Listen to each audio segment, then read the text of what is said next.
we're back again, and this is a part 2 video. Now, part 2 of what, you say? Well, I took a keyboard and dismantled it very recently. This is the top half of the keyboard, which has been dismantled. Why did I do that? Well, it's a wireless keyboard, wireless RF keyboard, about 20 bucks worth, 20 Aussie dollary dues.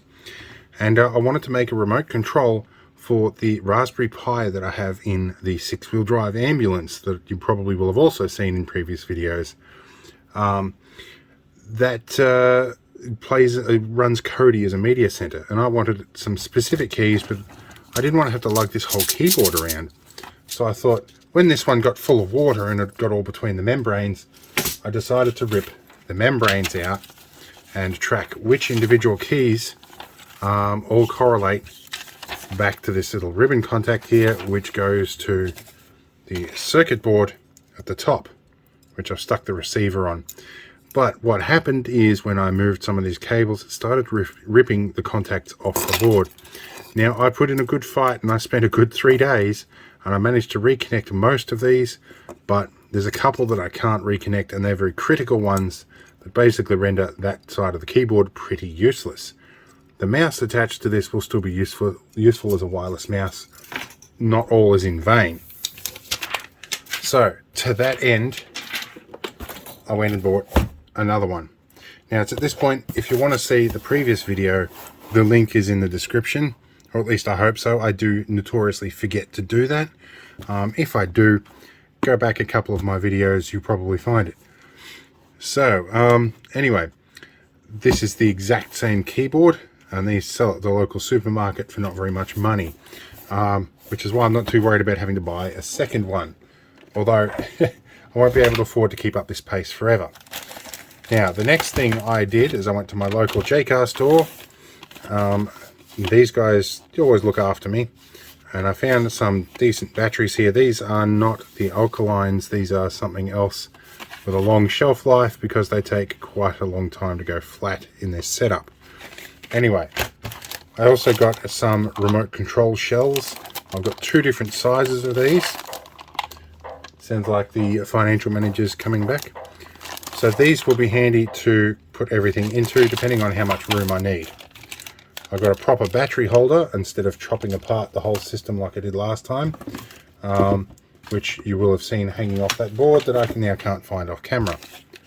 I've also got a stack of nice little momentary push buttons that hopefully I've got enough for the keys I need. If I don't, I'm going to have to improvise a bit, because this was everything they had on the shelf. But anyway, let's get cracking and pull things apart. Alright, now before I start disassembling, I'm going through a few of my options. So, geez, throat's a little crispy. I've been doing a lot of talking today for reasons I won't disclose.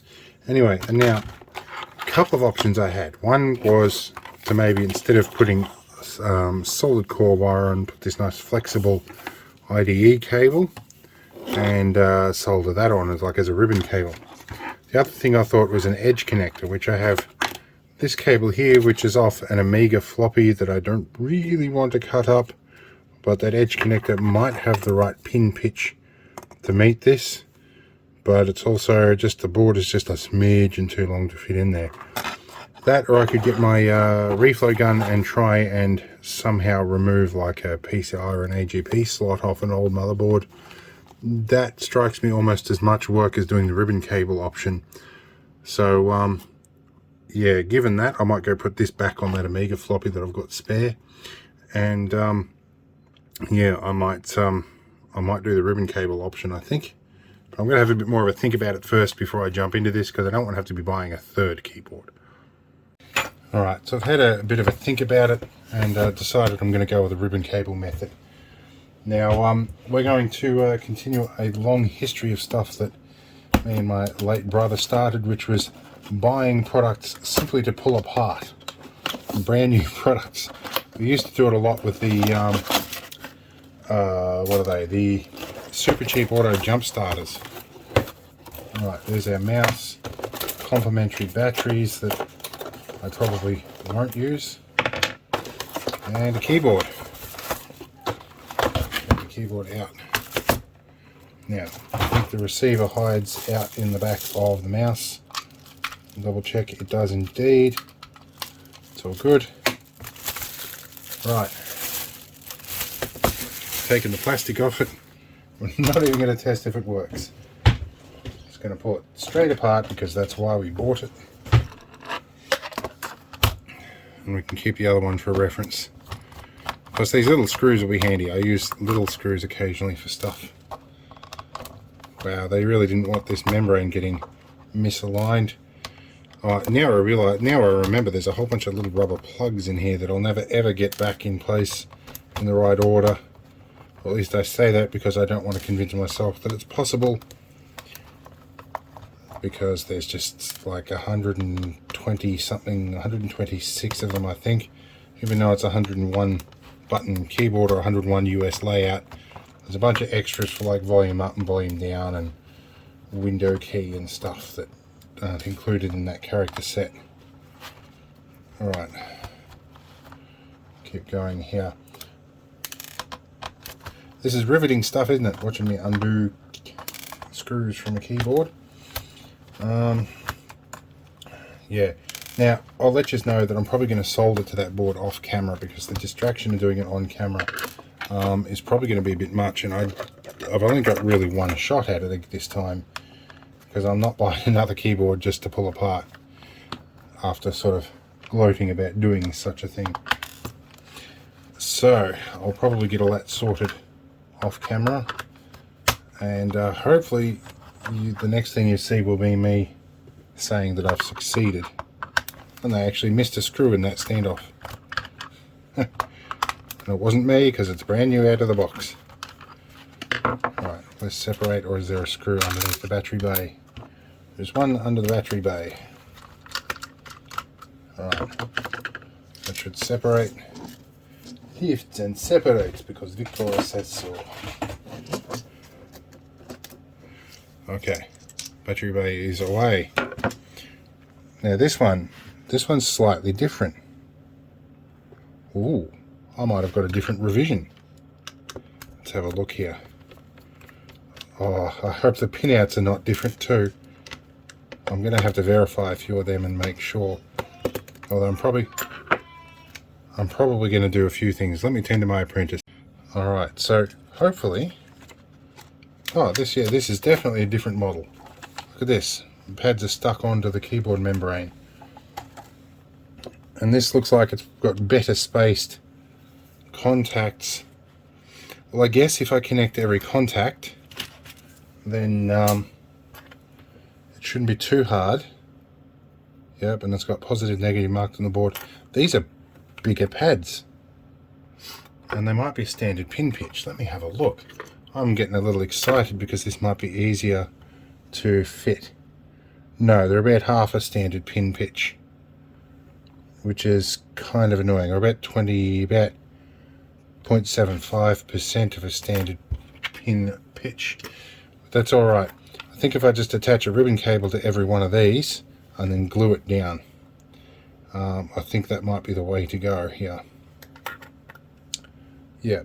Give me some time to think and we'll jump into what results I end up with.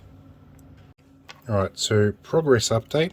I took a plastic nail file and did a bit of a scrape along here, and the carbon contacts come off much easier on this one than they did on the last one. The pin spacing is such that I can probably tin it with tin lead solder without having to use flux, because I've got flux core solder. And then I can probably use this bracket or something to maybe screw it or glue it down, but I can go along and get that ribbon cable attached, I think. And let's take a look at the pin density here. Yeah, I should have plenty to strip off ribbon cable here. I've chosen this one because in this particular cable it had a daughter board and they had to go through a tight pinch, so they separated all the wires to do it. It means I can just snip my way halfway through that and get 2 shots at it. And then I end up with this nice pin header connection so I can make an adapter board from there, which would be really nice. The question is whether I can fit it inside that case. But I'm thinking, yeah, that would definitely make connecting to this a lot easier. I can just use connectors on it. So, or rather those little DuPont connectors.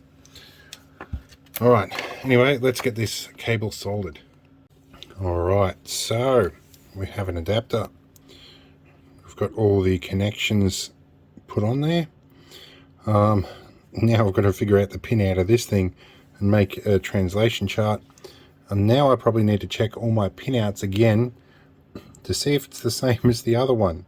I don't know yet. We'll figure it out. Anyway, let's cut another couple of hours to when I'm ready to give it to call it quits again. See what we can do.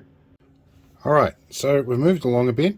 I had to tack a couple of these back down, but so far they're holding on well. I located pin 1, or sorry, the last pin here and the first one. I've worked out the order that they work in. Now I checked the pins according to the previous module, and this should be space. And so they're kind of walking around the house. They don't. Okay, and I've got that plugged into the computer. What you heard there is a Mr. Ballin video. He's a channel I've taken to recently. So that is the correct pin out Goes in the attic for the space bar, which is good.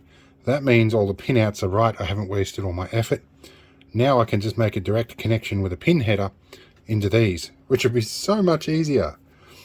So yeah, and it means I'll be able to reconfigure and use this for other stuff later on. All right, now that I know the pins are the right size, I can probably actually put a bit of hot glue over this to help secure these connectors a little bit better. All right, I've got to be careful to keep hot glue off the section here because both hot glue and roof and gutter silicone are actually RF. Actually have RF properties, and they mess up with transmitters, especially around the 400 megahertz mark, as well as the 27 megahertz range, as well as I found out many years ago. All right, we'll continue on and see what we come up with. All right, so a little bit has happened since we last saw it. If you've watched my last video, you would know that I went to the trouble of translating all the pins to all the appropriate keys. Assuming based on just purely that spacebar is in the same configuration, I'm making the real risky assumption that everything else is in the same position. Crucially, I'm going to be wiring to a little pin header that I've installed on this bit of Vero board so that if I screw up, it's easy to fix without damaging the board. Now, I got this little translation chart here that I'm using my tweezers as a bookmark, where I laid out all the pins in sequence, numbered them, labeled everything, made a translation chart, drew up all the key combinations. I've then translated that over to this one, which is probably more relevant to what we're doing, and translated that to the pin connection. Now we're a little bit like the Bible here, or possibly the King James New Testament, in that there's been so many translations and omissions here that this could easily be inaccurate and not historically correct. There's a few removals here where I had the pins wrong as well, but I've tried to use highlighters to help keep things fairly simple. And I have all the connections in physical orientation, so it should be fairly easy to wire the switches up. So the next step now is I'm going to wire some solid core Cat5 cable, or whatever I've got on hand anyway, to all of the pins that I'm going to need to use, and then I'm going to start attaching switches to them. So I think at this point though, actually what I might do first is actually prep the case and put the switches in. That should make life a little easier. But anyway, we've got mostly this done. All right, so well underway of getting all these holes spaced nicely, and I'm making use of the grid pattern on the bottom of the box. Fortunately, my drill bit set doesn't have one big enough to take these, so I've gone and got my step drill. I've got several of these. This one starts at about 10 mil, and that should just increase the hole one size. Put these in. That'll be good. All right, we'll continue on and get to the end of this, and by the sound of that sizzling, I think dinner's almost ready too. All right, so a little bit has happened since the last clip. I have positioned all my buttons, and I ran out of these good tactile buttons, so I've put a standard one there, and I'll replace that with one of these guys when there's more in stock. Crucially, that hole is smaller. I'm going to use that as the escape, the back button. Which is handy. All right, now I've got wires attached to everything but that extra button, and I'm going to try and wire them into my little adapter here, and from there I'll be able to figure out what each one is connected to here. So I might actually solder them through to the back of this board and then put links across as needed from there. I think that might be the more sensible way to do it. But let's get on with it. Alright, sorry for the noise of the extraction fan, but this is where we are at the moment. Got the buttons wired to the adapter board, got the adapter board sort of figured out. Now I need to make my jumper connections to the board, which is going to be fun, and that's the time consuming bit. So yeah, we'll be back when I've done that. Well, I'm well on the way to making this adapter board, but I'm at the point now when I plug this in to test, it triggers sleep mode. So something's not quite right. I'm going to have to do a pin out on it. But we'll get there eventually. It'll work. Alright, so I'm so very nearly there. All of these buttons work. I just want the P button for play all. So,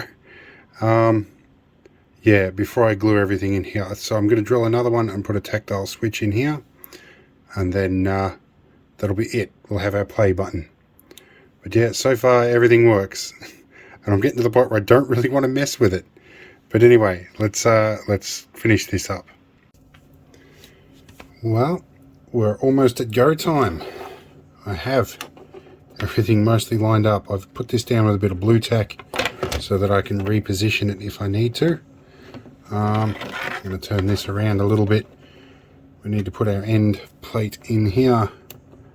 But I've got my extra P switch in here. It's not the switch you push when you want a P, but instead it's a switch to literally do P on the keyboard. No way that I say that sounds right. Alright, I've got our lights in. That's working. So let's see if I can position this in here in a way that it stays put.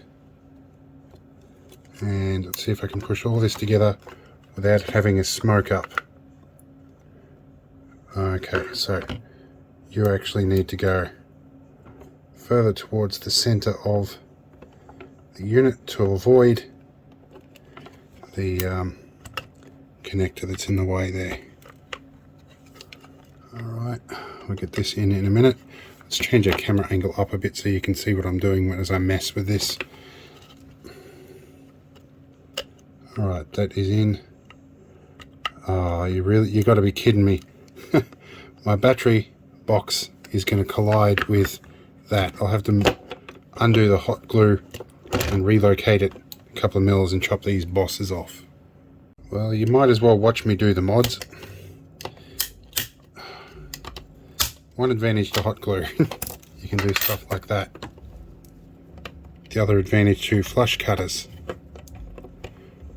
The neighbours have got a new sound system by the feel of the floorboards. Might be too low for this microphone to pick up, but yeah, they're definitely having some fun there. I'll peel the hot glue up. Oh, I might have stuck this hot glue down good.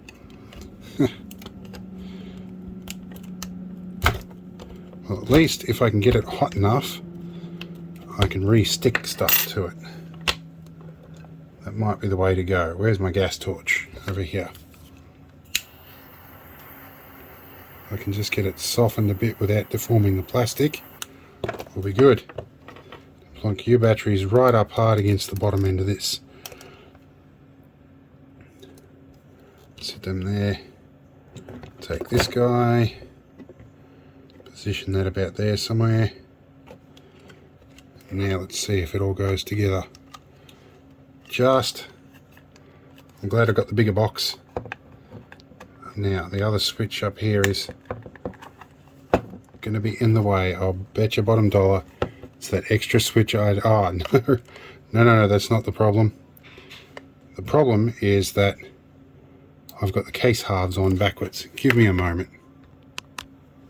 Alright, I've got things flipped around. Let's see if it actually goes together now. Right, that board can go roughly there. It should push down okay if I do this. Yes, have I got this backwards? I swapped everything around. I'm putting it together the wrong way again. Oh, it's too late at night to be doing this. Why am I trying? That is there. That goes in there. Oh, oh, oh. I'm not going to want to change batteries in this thing. It's gone together as a remote. Holy crap. Okay, so I've got a technology connections video up here. So this spacebar should start. Oh, I've got it. About how we design That should stop. things. Start. The video about That should skip. and why we should Forward. Sure That should gathered. skip backwards. This is a video That should about how increase. we That should go design up. things. It's a video And that about goes down. priorities and how we And that goes sacrifice enter. things like energy efficiency for the sake Okay. of convenience and vice versa. Shut up. Right. Now, let's take a look at Notepad up here. Let's bring that full screen. Get rid of all the other stuff. Let's have a look up here. So, we should be able to go enter, down. Should go plus, plus, plus, minus, minus, minus. Okay. Something's now not right. Something has shorted out again. Damn this thing. Alright, so right at the last minute, I've had 2 pads come off. Still salvageable at this point, but I'm gluing everything else down before it gets too far down the track. Alright, it looks like I've managed to make a little jerry-rigged repair there. I've got everything stuck down. I'm going to stick you on the tripod here while I actually get everything assembled. I'm confident enough that I've turned my soldering iron off. That's also a bit of a protest in that I don't want to touch this again. I'm done for the night regardless of what happens. And I can hear my financial manager's got the headset on at the moment. Okay. Are we all going together? I would really, really, really hope so. What's getting in the way? Ha. Oh, it's gone together. It's gone together. Okay. Okay, let's check. Okay, so we've got left, oh sorry, right, left, down, up, enter's working, plus is working, minus is working, spacebar is working. Okay, P is working, although it's on the wrong side. I don't care, I'm not opening it. And the other one, it should be escape. Let's see if that functions. Full screen on YouTube. And it works. Holy crap, it actually works. Let me get the screws in this. Okay. The bit that I thought I'd never ever get to. Putting the screws in. Now this traditionally is where things go wrong. Like finding out that there's something in the way of one of the screw standoffs. Oh, it's going in. They're just really fine thread screws. Had me nervous there for a minute. Opposite side screws. Yep. Well, probably a more quality box that I'm used to using, so I'm not used to such fine thread screws. Or the threaded inserts. Now that one is definitely not going in. I'll have a look down the hole and make sure, because I'm one screw away from calling this finished. Where's the torch? Over here in the pile of junk that is my desk. You've got to be kidding. There's a wire over the hole. Okay, with the help of a teensy tiny screwdriver, I managed to maneuver it enough. If I do it up gently, I shouldn't crush and cut the wire. It looks like it's the negative power wire. So, that will do. Now I need to remove some Blue Tack residue off the top of these buttons. And we'll work on that. We'll be back in a minute once I've got that cleaned up. Okay, does it still work? It does. Okay, let's plug this into a Raspberry Pi Media Center and see if it behaves as expected. Alright, let's see if we've got enough battery left here. Let's plug this into one of the Media Centers indoor here. And we will pick up our remote. Now for a start we want to see if escape works. It does. Okay, so we want to go videos, files, off my server, off that. My financial manager's in World of Warcraft at the moment on a headset. Let's go video, TV series, see what we can do here. Let's go up and down. Let's go Star Trek. Let's go next gen. Now the reason I wanted the P button is so I can play all in one go. And let's see what happens here. Okay, it's going to play. Now that should go down volume, up volume. That should pause. We'll go over here and flick audio over. We should have sound. Okay, that's good. Now this should mean we can skip forward a few bits, skip back a bit, skip a large chunk forward, large chunk backwards, and OK, and then escape out of the menu. I've got everything I need in one box. That is done. Get our thumbnail from here, and I'm going to go like that. Okay, hope you enjoyed it. I'm quitting for the night. This is like a week's project, so I'm done. That's good, it works, I'm happy. See you later, hope you had fun.